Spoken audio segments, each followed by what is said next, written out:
لا تكلم الناس 3 ليال سويا فخرج على قومه من المحراب فأوحى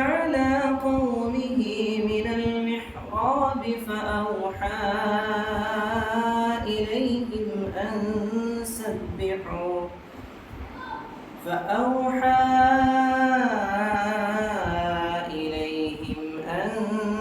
سبحوا بكرة وعشيا يا يحيى خذ الكتاب بقوة وآتيناه الحكم صبيا وحنانا من لدنا وزكاة وكان تقيا وبرا بوالديه ولم يكن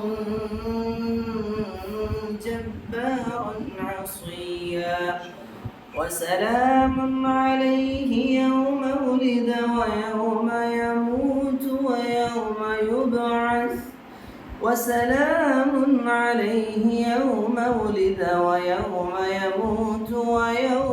يبعث حيا.